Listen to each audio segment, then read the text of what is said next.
Assalamualaikum and welcome to the very first video lesson of grade 10 physics. I am your physics teacher of honors kindergarten and secondary school, and today we are going to learn about type of mechanical wave as carrier energy, ripple tank and numerical problems. Let's start the video lesson. Chapter number 10, simple harmonic motion and wave, in which we will study about topics type of mechanical wave as carrier energy, ripple tank and numerical problems. At the end of this video, students will be able to learn about type of mechanical wave, differentiation between longitudinal wave and transverse wave, how wave act as carrier of energy, how ripple tank produces water wave, and how we will use formulas in numerical problems. So, we will first discuss what is mechanical wave and what are its type. Mechanical wave is a wave which require medium for their propagation. ऐसी wave जिसको अपनी propagation complete करने के लिए किसी medium की ज़रूरत होती है. For example water wave. अब वाटर वेव कैसी एग्जांपल है मैकेनिकल वेव की? आप अगर किसी नदी या किसी रिवर के पास खड़े हैं और अगर आप उस रिवर में कोई भी स्टोन फेंकें तो स्टोन फेंकने से क्या होगा कि रिवर की जो नॉर्मल मूवमेंट है उसमें डिस्टर्बेंस प्रोड्यूस होगी. वो वाली जो डिस्टर्बेंस प्रोड्यूस हुई है, जो वाटर की चेंज आया है वाटर में डिस्टर्ब होने की वजह से, उसमें क्या हुआ, वेव प्रोड्यूस हुई है. तो वो जो वेव है वो हमारी कौन सी वेव, मैकेनिकल वेव. और उसमें मीडियम कौन सा है, वाटर होने की वजह से क्या हुआ है कि हमारी जो वेव है उसमें फ़र्क महसूस हुआ है. और हमने यूज़ क्या किया है, हमने यूज़ किया स्टोन को फेंका तो उससे क्या हुआ है कि हमारी डिस्टर्बेंस प्रोड्यूस हुई है. So water wave is example of mechanical wave and similarly sound wave is also example of mechanical wave. There are two types of mechanical wave. Number 1 is longitudinal wave and number 2 is transverse wave. We will first discuss longitudinal wave. Longitudinal wave is a wave in which particle of medium vibrate about their mean position along the direction of propagation of wave. क्या mean है इसका? वो वाली wave जो vibrate करेगी about their mean position. अब mean position से क्या मुराद है? ये आप फिगर देख रहे हैं, इसमें हैंड का जो जिसमें हैंड में स्ट्रिंग को पकड़ा हुआ है, तो जहाँ से उसने पकड़ा हुआ है वो इसकी बिल्कुल मीन पोजीशन, स्टार्टिंग पॉइंट है जहाँ से उसने मूव करना है. और आप देख रहे होंगे कि ये जो स्ट्रिंग है ये बिल्कुल अपने अलोंग द डायरेक्शन मूव कर रहा है, बिल्कुल जैसे इसका मेन पोजीशन थी उसी के रिलेटेड जो इस तरह मूव कर रहा है. तो ये along the direction of propagation of wave का मीन क्या है कि वो मेन पोजीशन के बिल्कुल अलोंग मूव करेगा, जैसे इस फिगर में आप देख रहे हैं. इसकी एग्जांपल है spring placed over long bench on a smooth floor. ये हमने स्प्रिंग ही यूज़ किया है और इसमें हमने स्प्रिंग को यूज़ करके अलोंग द डायरेक्शन मूवमेंट देखी है. Now second wave is transverse wave. Transverse wave में क्या होता है? ये भी मैकेनिकल वेव ही है जिसमें पार्टिकल ऑफ मीडियम वाइब्रेट ही करेंगे अबाउट देयर मीन पोजीशन, लेकिन क्या होगा, perpendicular to the direction of propagation of wave. Perpendicular का मीन क्या होता है? 90 डिग्री. अब आप यहाँ पे फिगर देख रहे हैं, इसमें भी जो है वेव प्रोड्यूस हो रही है, लेकिन ये वाइब्रेट कर रही है मीन पोजीशन की. ये देखें, ये इसका अगर मीन पोजीशन है जहाँ से इसने वाइब्रेट करना है, तो ये जो इसके पार्टिकल्स हैं वो उसकी डायरेक्शन ये वाली है, लेकिन वेव की डायरेक्शन कैसे है? ये वाली. तो ये वेव इसके पार्टिकल की किस डायरेक्शन में है? इसके परपेंडिकुलर. तो परपेंडिकुलर का मीन क्या होता है कि जो 90 डिग्री पे प्रोड्यूस करे. अब इसकी एग्जांपल है wave produce on the surface of water and light wave. जो वाटर वेव और लाइट वेव जो प्रोड्यूस होती हैं वो एग्जांपल्स किसकी हैं? ट्रांसवर्स वेव की, क्योंकि वो उसके परपेंडिकुलरली मूव करती हैं. Now our next topic is wave as carrier energy. अब जो वेव है वो एनर्जी कैरियर भी रोल किरदार अदा करता है. कैसे? Energy can be transferred from one medium to another. जो एनर्जी है वो एक मीडियम से दूसरे मीडियम में ट्रांसफ़र हो सकती है. अब इसकी एग्जांपल क्या है? आपके पास स्ट्रिंग है, उसको आपने एक साइड से बांधा है और सेकंड साइड से आप क्या करते हो, उसको पकड़ते हो और उसको अप एंड डाउन मूवमेंट देते हो. अप एंड डाउन मूवमेंट देने से क्या होगा, आप अपनी मस्कुलर एनर्जी जो है वो स्ट्रिंग में ट्रांसफ़र करोगे. ठीक है. अब जब मस्कुलर एनर्जी स्ट्रिंग में ट्रांसफ़र होगी तो उससे क्या होगा, एज अ रिजल्ट क्या मिलेगा हमें? सेट ऑफ वेव प्रोड्यूस होंगी और वो अलोंग द स्ट्रिंग मूव करेंगी. आप ये एक्सपेरिमेंट अपने घर में भी कीजिएगा. आप एक साइड से स्ट्रिंग को बांधिएगा और सेकंड साइड से स्ट्रिंग को पकड़ के अप एंड डाउन मूव कीजिएगा, तो आप देखेंगे कि वहाँ पे आपको वेव प्रोड्यूस होती हुई नज़र आएंगी. अब क्या होगा कि जब वो वेव प्रोड्यूस हो रही है उसकी जो एनर्जी कैरी हो रही है वो डिपेंड करती है, डिपेंड किस पे करती है? डिस्टेंस पे. डिस्टेंस का मीन क्या होता है? फासला. अब जितना ज़्यादा फासला आप रखेंगे, जितना आप ज़्यादा डिस्टेंस रखेंगे स्ट्रिंग को पकड़ने वक्त, उतनी ही अच्छी आपकी मूवमेंट जो है वेव की प्रोड्यूस होगी, उतनी अच्छी आपकी वेव प्रोड्यूस होगी. कैसे? By shaking string faster. जितनी तेज़ी से आप स्ट्रिंग को मूव करोगे उतनी ही उससे क्या होगा, वही गिव मोर एनर्जी पर सेकंड। आप जितनी तेज़ी से स्ट्रिंग को मूव कर रहे हो उतनी ही ज़्यादा से एनर्जी जो है वो पर सेकंड प्रोड्यूस हो रही है, हम गिव कर रहे हैं। उससे क्या होगा, हमारी जो वेव है हाई फ्रिक्वेंसी की प्रोड्यूस होगी। जितनी स्पीड से आप जो है स्ट्रिंग को मूव करोगे उतनी ही ज़्यादा क्या है, आपकी हाई फ्रिक्वेंसी की वेव प्रोड्यूस होगी, क्योंकि हमारी जो स्पीड है, एनर्जी है, वो ज़्यादा है। और उससे क्या होगा, हमारा रिजल्ट क्या होगा, वेव गिव मोर एनर्जी पर सेकंड हमारी जो वेव्स हैं वो ज़्यादा बनेंगी। क्यों? क्योंकि हम तेज़ी से मूव कर रहे हैं। तो इस तरह जो है wave act as a carrier of energy. हम जब स्ट्रिंग को अप डाउन मूव करेंगे तो हमारी मस्कुलर एनर्जी क्या होगी, उस स्ट्रिंग में ट्रांसफ़र होगी, और वो जो ट्रांसफ़र होगी वो आगे स्ट्रिंग की तरफ फॉरवर्ड में मूव करेगी। Now our next topic is ripple tank. Ripple tank भी जो है इसमें भी हमने प्रोड्यूस वेव ही करनी है। हम बेसिकली वेव को डिस्कस कर रहे हैं, तो इसमें भी हमने प्रोड्यूस करनी है। अब ये एक डिवाइस है, इट इज़ अ डिवाइस। ये प्रोड्यूस क्या करती है, वाटर वेव को प्रोड्यूस करती है और उसकी करैक्टरिस्टिक्स को स्टडी करती है। ठीक है, अब आप यहाँ पे फिगर में देख रहे हैं ये वाटर वेव ही प्रोड्यूस हुई हुई हैं। वाटर के इर्द गिर्द जो है आपको वेव प्रोड्यूस होती हुई नज़र आ रही हैं। वेव होता क्या, एक लहर टाइप, एक डिस्टर्बेंस टाइप जो आपको प्रोड्यूस होती हुई नज़र आएगी। ठीक है, और जो रिपल टैंक है ये डिमॉन्स्ट्रेट भी करता है क्या, डिफरेंट प्रॉपर्टीज़ ऑफ वाटर की डिफरेंट प्रॉपर्टीज़ को भी डिमॉन्स्ट्रेट करता है, जैसे कि रिफ्रैक्शन एंड डिफ्रैक्शन।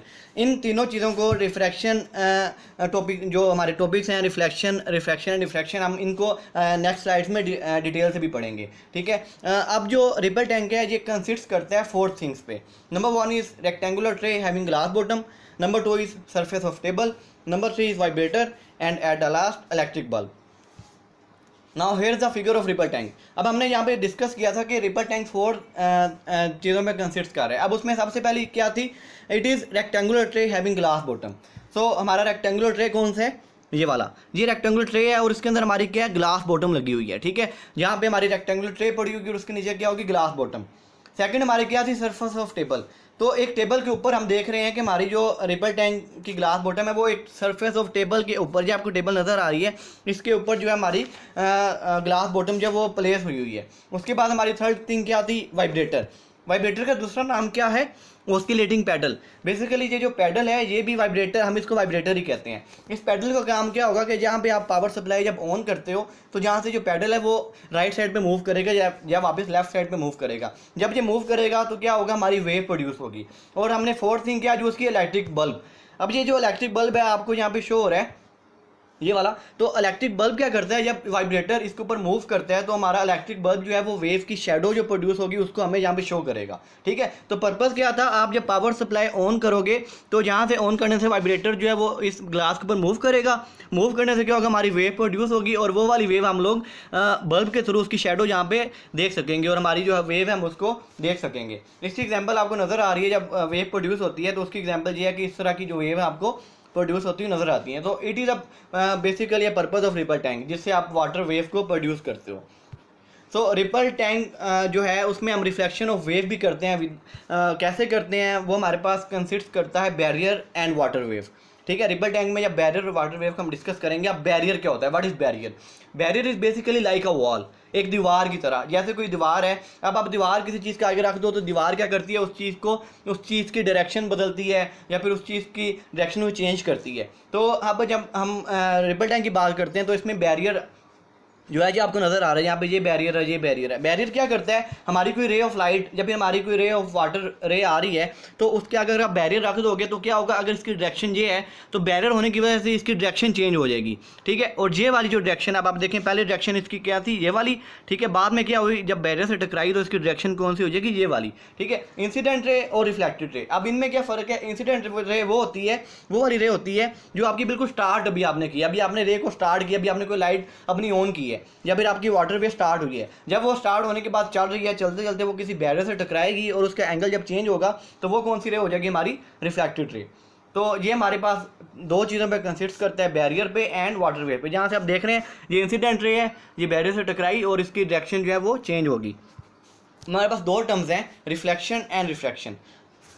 इन दो टर्म्स में क्या होता है कि आपका जो रिफ्लेक्शन है उसमें आप देखें कि ये आपको फिगर नज़र आ रही है, आपकी इंसिडेंट रे इस तरफ आएगी, बैरियर से टकराने के बाद उसी डायरेक्शन में मूव कर जाएगी। तो एंगल ऑफ इंसिडेंस जो हमारी इंसिडेंट रे का एंगल है ये वाला, ठीक है, ये is equal to the angle of reflection. जो हमारा एंगल ऑफ रिफ्लेक्शन यहाँ पे बनेगा वो दोनों इक्वल हैं, इसलिए यहाँ पे हमारा इंसिडेंट एंगल और रिफ्लेक्शन एंगल को यहाँ पे इसने इक्वल शो किया है। यहाँ से आपकी रे आएगी और सेकंड जो है वो यहाँ पे जाएगी और इनका जो एंगल है वो सेम होगा। लेकिन जब आप रिफ्लेक्शन का केस पढ़ते हो तो उसमें क्या होता है, when a wave from one medium enters into second medium, जब वो सेकंड मीडियम पे गई है एट सम एंगल, किसी एंगल पे, तो उसका डायरेक्शन जो है वो चेंज हो जाता है। कैसे? यहाँ से रे जो आएगी, ठीक है, जहाँ टकराने के बाद इसका डायरेक्शन जो है जहाँ से आप देखेंगे चेंज हो जाएगा, डायरेक्शन में फ़र्क आएगा। तो रिफ्लेक्शन में क्या होता है, आपका डायरेक्शन जो है वो चेंज होता है, और रिफ्लेक्शन में क्या होता है, आपका इंसिडेंट रे और जो एंगल ऑफ रिफ्लेक्शन है वो बिल्कुल इक्वल होता है।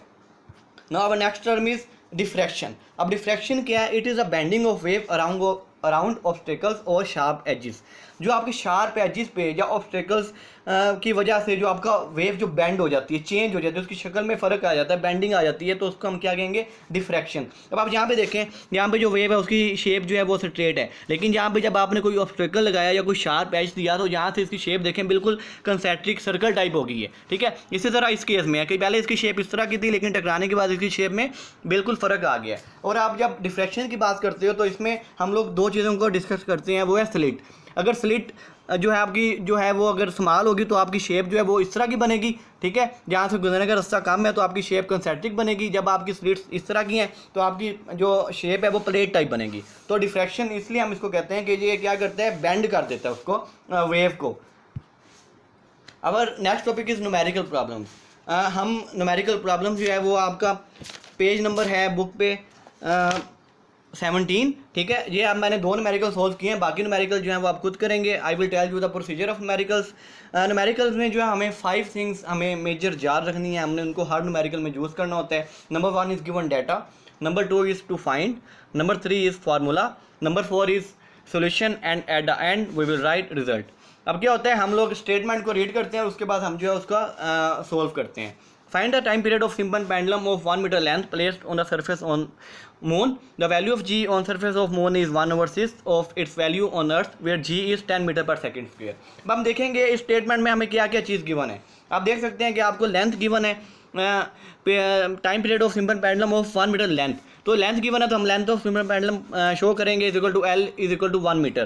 सेकंड हम चीज़ पुट करेंगे ग्रेविटी ऑफ अर्थ, ये हमारे पास फिक्स है। ग्रेविटी ऑफ अर्थ हमें पता है कि 10 मीटर पर सेकंड स्क्वायर के इक्वल होती है, तो हम वो लेंगे। और ग्रेविटी ऑफ मून हम निकालेंगे इसी ग्रेविटी ऑफ अर्थ से। वो कैसे निकालेंगे कि हमें 1/6 जो है वो मून की दी हुई है, तो हम इसको 10 को 1.6 से डिवाइड करेंगे और हमारा जो आंसर आ जाएगा ग्रेविटी ऑफ मून का 1.67, वो हम लोग गिवन डाटा में अपना यूज़ करेंगे।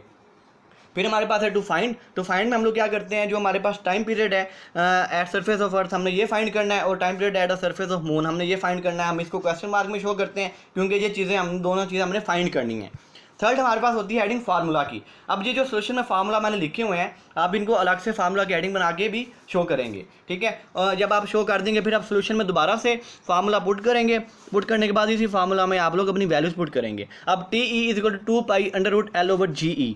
अब 2 की वैल्यू तो फिक्स है, पाई की वैल्यू हमें पता है, मैथ में भी हमने पढ़ी है 3.14, एल हमें दिया हुआ है 1, and GE gravity of earth हमें पता है होती है 10।